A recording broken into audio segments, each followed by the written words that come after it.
We're speaking with Bülent Kızıltan, head of Causal and Predictive Analytics at the AI Innovation Lab of Novartis. They're a huge company. This will be a fascinating conversation into data-driven drug discovery and development. Bülent, how are you? It's great to see you. It's great to see you, Michael, as well. Thank you. How are you? I'm well. Bülent, tell us about Novartis and tell us about the AI Innovation Lab. Novartis is an American-Swiss multinational company, one of the larger pharma companies in the globe with more than 100,000 employees. AI Innovation Lab has been recently created, over a year old now. The company had the visionary roadmap to transform Novartis into a data science company several years ago. And in that context, Novartis understood that we need to really push in the AI innovation space. And we know that it is only possible to be at the frontier of AI innovation if you strategically intersect academia, tech, and pharma at the same time. And with standard and traditional data science operations, that has not been possible in the broader sense of the pharma and biotech. So AI Innovation Lab is positioned strategically to intersect the different disciplines, connecting to academia, basically tapping into the know-how that's been created in that space, and co-developing, co-innovating in that space with leading institutions and the pioneers of the field. Also partner with tech giants such as Microsoft Research to really bring in that technology into the operations, and then also cut across disciplinary lines and business units internally to drive impact at Novartis. Bülent, you're head of Causal and Predictive Analytics at the AI Innovation Lab. So what does that role encompass? At the AI Innovation Lab, we have three pillars. One of them is focused on image analytics and visualization, that is led by my colleague. Another pillar is NLP, which is also very specific to natural language processing. And everything else that we do in the AI, data science, and machine learning sense and advanced statistics falls under the responsibility of my team. And in addition to what we do traditional data science, we are also building capabilities in the causal inference, causal discovery space. We're talking about data. So when you discuss causal and making inferences, that implies data. So how does data come into play in the drug discovery process? Data has been already in the very center of our decision-making process, drug discovery and development process. So while we decided several years ago to transform the internal culture and build a roadmap for Novartis to become a data science company, what we meant by that is, how do we make sure we can leverage data even more effectively and make sure that our decisions are driven by data? And this is valid for drug discovery, drug development, and everything else that we do within Novartis. So specifically in the drug discovery space, the Novartis Institute for Biological Research has already large amounts of data, close to 20 petabytes of data already, that has images, scans, chemical information, and compound libraries that have information for more than close to 2 million compounds. So how do we really combine all that information and make sure that the whole discovery and development process that takes painsfully several years, several $1 billion, how can we make it more effective, shorter, and make sure that we don't have to do everything in the lab and we can do that in silico, namely with computational modeling. So that's the direction we're heading. Data is plays a pivotal role in that whole process. The goal with data science and AI innovation is to expedite that process and tap into areas of information that we were not able to do so effectively before. So fundamentally then, the difference relative to the past is using computational methods as opposed to lab-based methods. I would say, in addition, we are basically augmenting the whole process. And also sometimes we can simulate information and data that we can use to add to the informational evidence that was created in the lab. So we are basically partnering, not replacing the laboratory data that is coming out of that effort. And in addition, we are also building capabilities that can help us to effectively combine information that are coming from what we call different modalities. For instance, if we have images, if we have chemical compounds, the traditional method of analysis and combination was to run analyses separately in those two different modalities, whereas with new and innovative methods that is coming from the domain of data sciences, we can effectively and more efficiently combine that information to extract new insights. So is the role of data changing, or is it, and I put I'll say merely in quotes, gathering different kinds of data?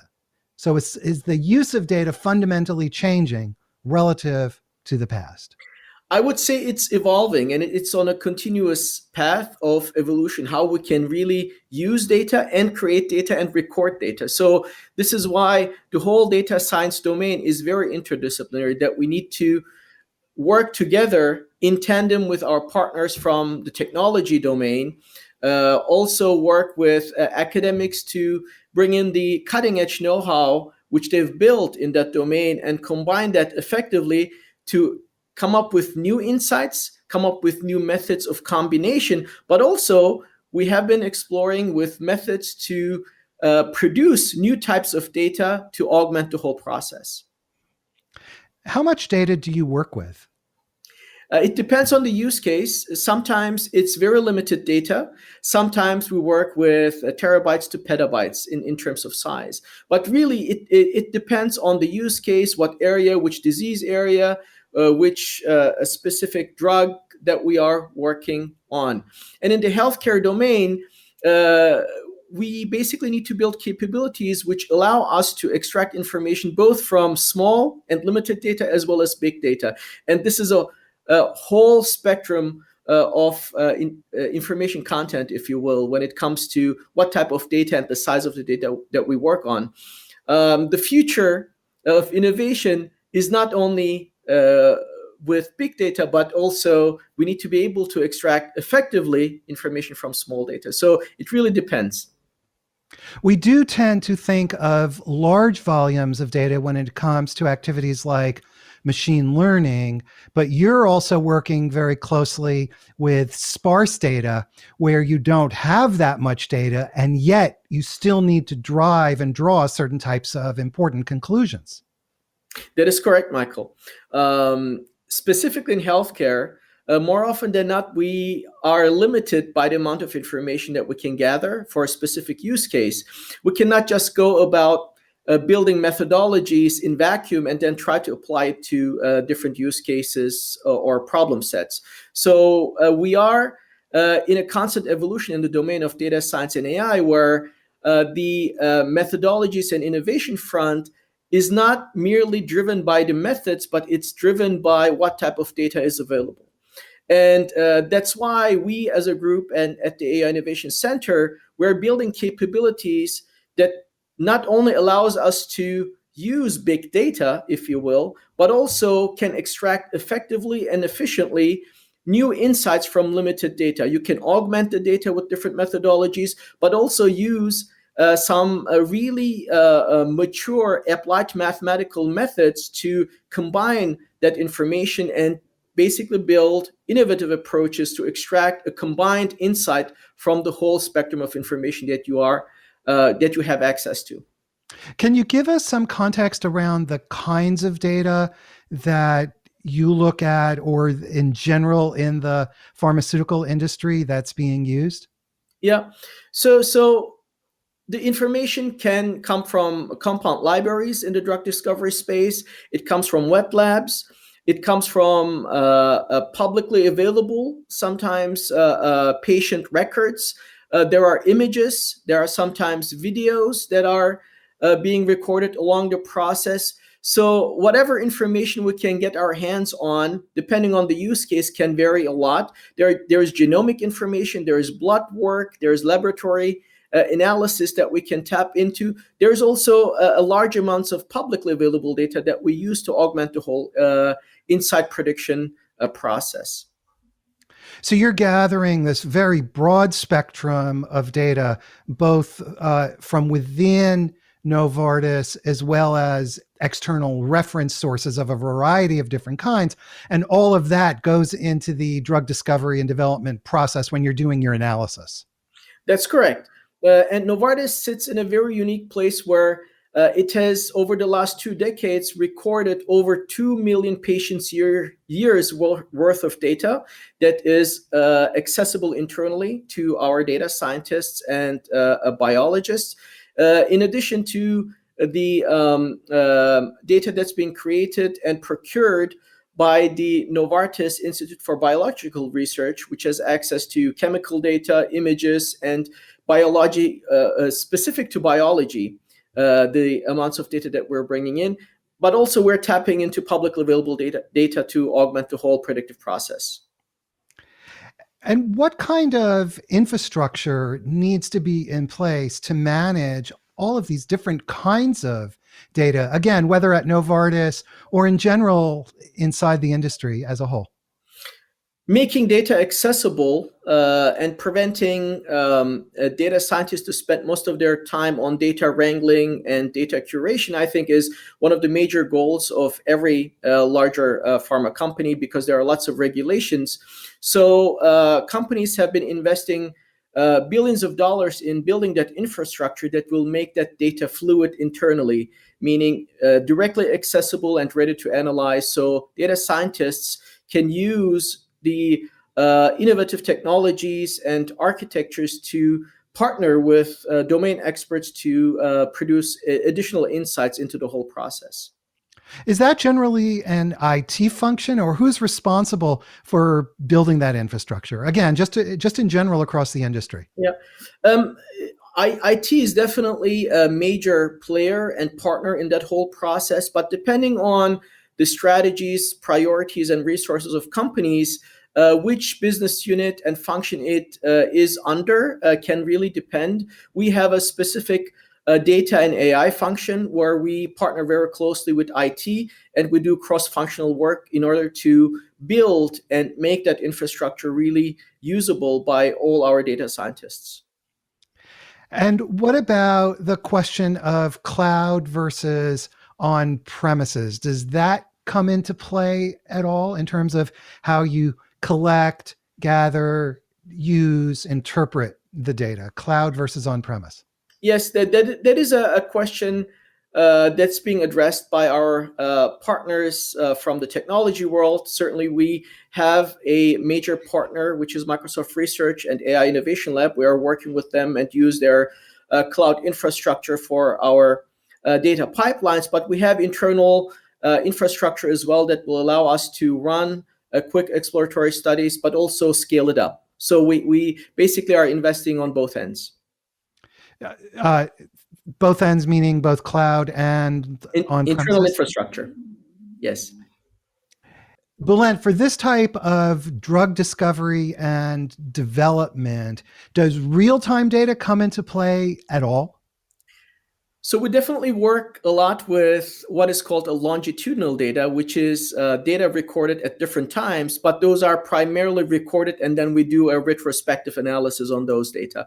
So we don't do real-time analysis, but there is infrastructure in place with other functions where real-time data might be important. Can you give me an example of where real-time data might be important? The reason I'm asking is because one would think with drug discovery, you're collecting this data, and then that data is analyzed after it's collected, where you interpret it and then produce some type of conclusion. And that's not how we tend to think about real-time data. That's correct. So in the drug discovery and development space, I would say all the data that I've worked with exclusively have been recorded, but there is a temporal aspect to the data that plays a very important role in the analyses. But there are functions internally potential that relates to market analysis that need to tap into real-time data potentially for their analysis and prediction, which might use some real-time data, but I have not personally worked on those types of data. And obviously that's distinct from the process of drug discovery and development itself. That's correct. So in the drug discovery and development domain, the processes typically last a very long time. And one of the goals of AI and data science is to shorten that process. So most of the data is being recorded, but they have a temporal aspect that we really tap into and use in our analyses. And so really then an important goal is the shortening of that longitudinal period in order to drive conclusions more rapidly and bring drugs to market more quickly. That's correct. The cost goes up linearly with the increased time that is spent on a particular drug development and discovery process. And the reason why it might take long, at least one aspect, is to generate evidence and enroll cohorts and patients into the studies. With machine learning, data science, we can shorten the period by creating additional evidence using some of the methodologies that we are developing, but also target specific patients and cohorts that will be more suitable for specific studies. So machine learning definitely helps with shortening the study timeline and also driving down the cost for drug development and discovery. Do you know whether there has been research conducted about the effectiveness of machine learning in order to shorten that time period to bring drugs to market? Yes, the whole process, drug discovery to development, is a very long process with multiple moving parts. And machine learning does currently play a role in most of those moving parts and has the potential to critically and positively affect the other remaining moving parts. So we are investigating and actively investing into building capabilities to augment every moving part in the whole pipeline that contributes to that process. What are some of the data challenges that you face, whether it's gathering high quality data, consistent data, or anything else that you run into, or that people in the industry as a whole run into when collecting all of these various kinds of data? As you already mentioned, Michael, machine learning, specifically the standard methodologies, rely on the amount of information that's in the data that's being gathered. So the more data, the better. In the healthcare domain and biotech, the amount of data is a constant problem because it takes a long time to gather the data, to make it clean enough for the data scientists to be used.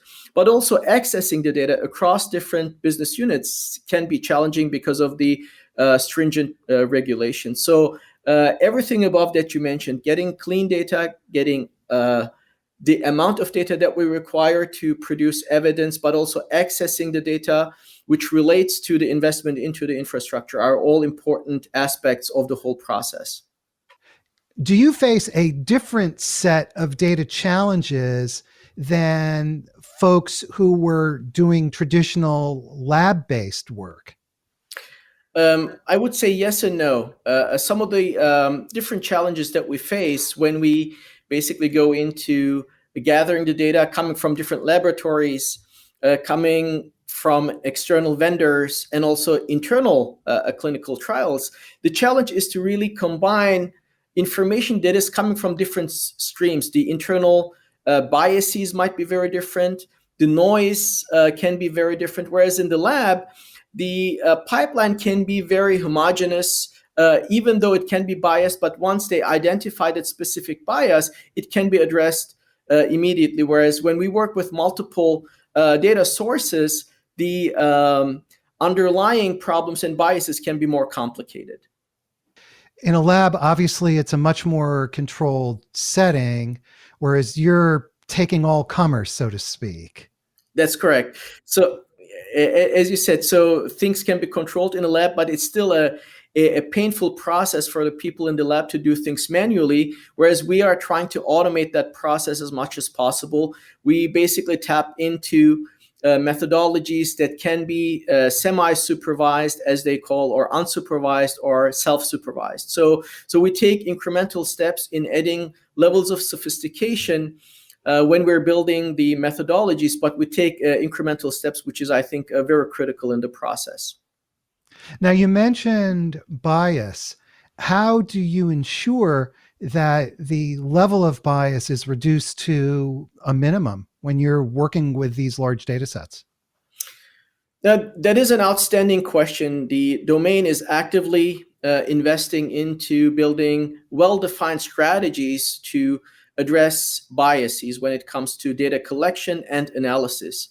So that there are two types of biases that we can talk about. One of them is inherent to the data, and we can test that with a placebo group, or if we have an additional set of data that we can compare the data that we're working on, we can come up with a metric that can give us an insight into what type of biases there are in terms of the content or data itself.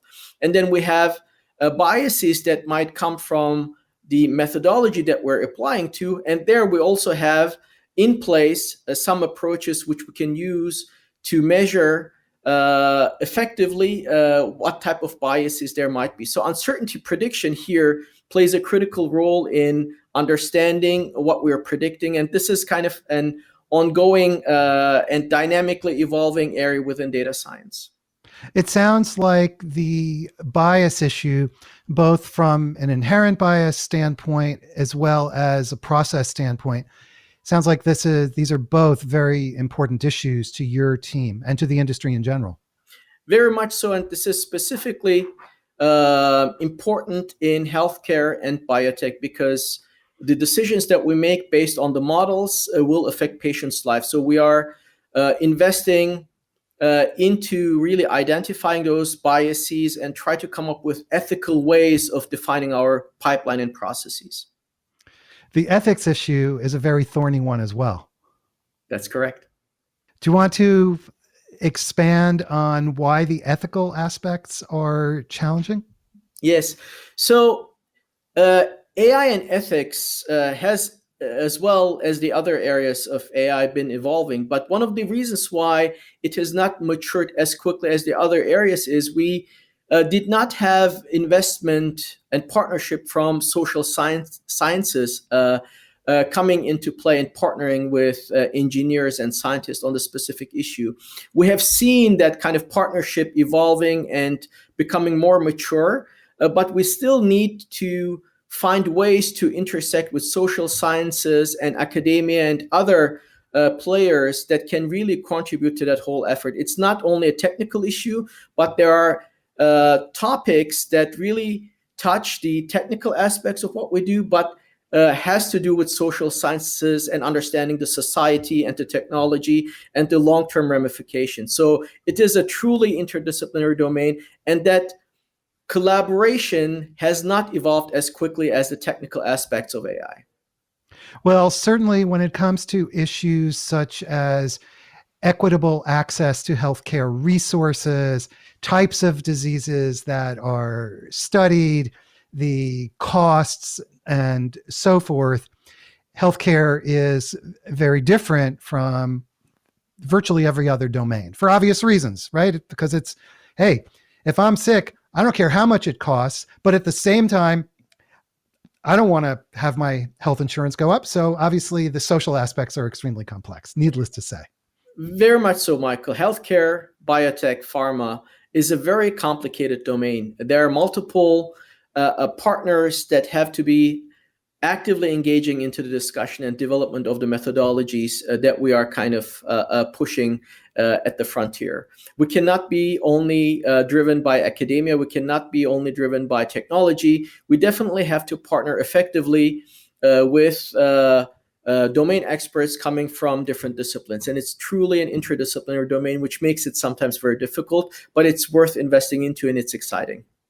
Tell us about the composition of your team. You've mentioned this interdisciplinary aspect a number of times. So how does your team reflect that emphasis? Because data science and AI is very interdisciplinary, we have been focusing on attracting talent that can bring in their diverse backgrounds into our operations and pipelines with their contributions. So we are attracting talent from very different domains, ranging from physics, mathematics, bioinformatics, chemistry, you name it. We have even people with a social sciences background that have built some analytical skills on top that are contributing to our ongoing efforts. So you're bringing people together with very different, diverse set of backgrounds. That is correct. And one thing that is very important in data science is we cannot focus only on the capabilities they bring on board, mainly because capabilities, if they are not nurtured, they can become obsolete in 6 to 9 months. So we want to attract talent that can really learn, adapt, and is truly interdisciplinary and is curious. This is why when I go out and talk to my peers and colleagues, I want to focus on curiosity and the potential to learn in addition to the capabilities that they bring to the table. So it's not just a matter of having the scientific background, but they need the right type of mindset and culture, really. Absolutely. Sometimes that becomes more important, with the potential certainly to learn the technical aspects of the work that we do, which is very technical. I think the mindset plays a pivotal role in becoming successful in the domain of data science and AI.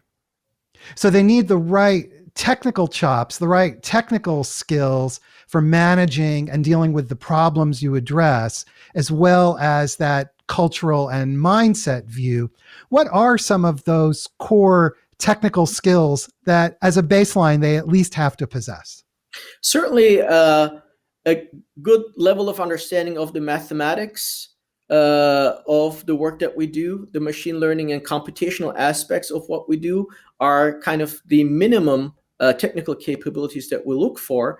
But in addition to those, we want to attract talent that can learn, adapt to a changing environment, can ingest data and information quickly and execute, because what is relevant today might become obsolete in 6 to 9 months, as I just mentioned. So in addition to the mathematical and computational core capabilities, we're looking for talent that can adapt, learn, and execute in a short time. So that adaptability is key because drug discovery and development is evolving at a very rapid pace. That's correct. And data science in particular, on top of drug discovery, is evolving even faster. So when we sit in the room, more often than not, I mean, we feel like we don't know anything about the topics that are being discussed in the world of biology or chemistry. I certainly come from an astrophysics background, but we need to be able to effectively interface and ingest and understand the information that is coming from domain experts and implement that and integrate that into the methodologies that we're developing. So being able to really understand information, digest it, and implement it into the work that we do, I think is critical if you want to be successful in the future. That's very interesting. So you have your domain expertise, but then you're drawing data capabilities, skills, techniques, analysis skills, capabilities, techniques from other domains as well, outside of biopharmaceutical. That's correct. So our approaches and technical roadmaps are driven and should be driven by the information that's available to us. Mainly, it should be data-driven. But we are basically blind if we don't interface with the domain experts effectively. We would be purely empiricists if we don't use that domain information. And that plays also a pivotal role in building a comprehensive a machinery that will give additional insights for whatever problem that we're tackling. So again, not necessarily at Novartis specifically, but the data is obviously very highly domain specific, but the analytical techniques may come from other fields. Is that a correct way to state it? Absolutely, and this is where the innovation frontier is. In fact, I've used some of the techniques that have been developed in the domain of astrophysics, applied mathematics, into new problem sets. And this is one of the two ways innovation can happen. One way to innovate is to build and develop new methodologies, but the other means of innovating is to apply advanced methodologies to new problems. And this is exactly what we do. Interesting. So innovation can come from how you gather the data, the types of data, where you're gathering that data, but innovation can also come from the analytical techniques that you're bringing to bear to operate on that body of data. Yes, the second one is definitely correct. We can use methodologies that are developed in different domains, applied to new sets of problems, and we are also interfacing with leading institutions and pioneers to co-develop and co-innovate new methodologies that has not been around, which is brand new, and then we can apply it to standard problems as well as new problems. Bülent, so you're dealing with a group of very, very bright people, in many cases industry leading folks, whether it's at your partner academic institutions or the people from different backgrounds working on your team. So my question is a really basic one, which is, how do you get them from killing each other? That's a good question. Attracting talent with diverse backgrounds definitely has its ups and downs, and certainly gathering that diverse background and insight into a given problem is very, very valuable. But also it brings in different characters with different cultural backgrounds, how they process information, how they communicate can be very domain specific. And so that brings a challenge to the leadership where they have to really use their leadership skills to build an effective team that can operate as one team and that can execute as one team. And that is certainly a challenge. One of the two features that we see in global studies that is a determining factor in success or failure for data science operations is actually not the technical capability. One of them is the type of leadership. And the second one is the culture, and both are very related in terms of determining whether a data science operation can be and will be successful in the midterm and long term. And certainly what I have been advocating and telling to students when I give public talks is, in addition to the technical skill sets, definitely invest into your soft skills, because it will be very important not only with your internal teams, but also when you are interfacing with domain experts that will be from a different discipline, because everybody communicates very differently, and opening up an effective communication channel is number one in order to understand what the problem is, and then we'll build the solution on top of that.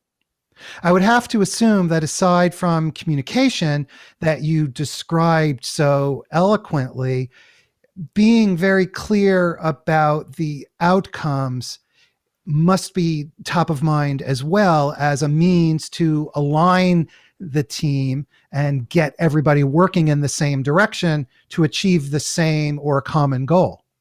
Absolutely. Being outcome focused is very important, but also there is an exploratory aspect to data science, and sometimes it can be very limiting to the whole process. It can make things not very clear. So it is up to the leader to clarify that process and build a roadmap that accounts for the exploratory aspect of the whole process. So certainly we need to explore.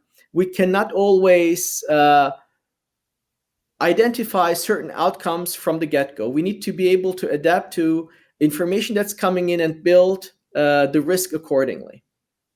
That's hard. That's managing that kind of R&D is really hard because you're dealing with so many unknowns.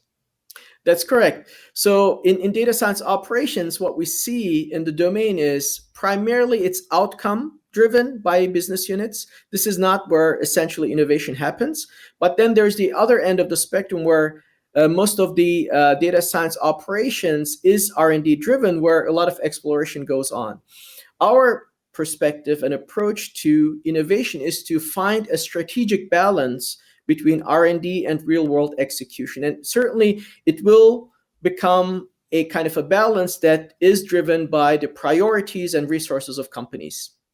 Bülent, given all of this, what advice do you have for AI leaders or business leaders in general for managing AI teams and becoming more effective inside their own organizations at dealing with large amounts of data or even dealing with sparse data problems, as you were describing earlier? The value proposition of data science and AI is not only for long-term implementation, and this is typically the perceived approach of R&D-driven institutions, which have the resources to invest only for the long term. But in many of the industry partners and companies, the resources are not there, or the priorities are not in place to invest only for the long term. Then the strategy goes in the opposite direction, where data science and AI is used only for short-term outcomes and use cases. And there what we see is that data science operations will become less effective, and the value proposition will decline over time because there are not enough investments for midterm and long-term capability building. So in order to sustain the value creation that comes from data science and AI, I think a smart strategic roadmap will be to invest both into R&D driven exploratory core capability building strategies, as well as real world impact that can be executed immediately. So a balance between the two, I think, is an ideal place to be for any data science operations. And where that needle is in terms of the percentages, how much do you want to invest into R&D, exploratory core capability building, as well as execution, will depend on the priorities, the timelines, and the alignment of multiple partners internally in any company. Great advice. Everybody should have clarity around where they strike that balance for their particular organization at this particular time, or where they're projecting into the future. And speaking of the future, can we finish up? Can you give us some glimpse as to where data-driven drug discovery and development are headed? I am very optimistic on the impact that data science will have. Today, we've seen many companies emerging in that specific field. Larger companies are investing a lot in using data science and AI methods in drug discovery, but we're just beginning of that journey, in my opinion. The methodologies that are coming out of academia and R&D-driven institutions are very promising.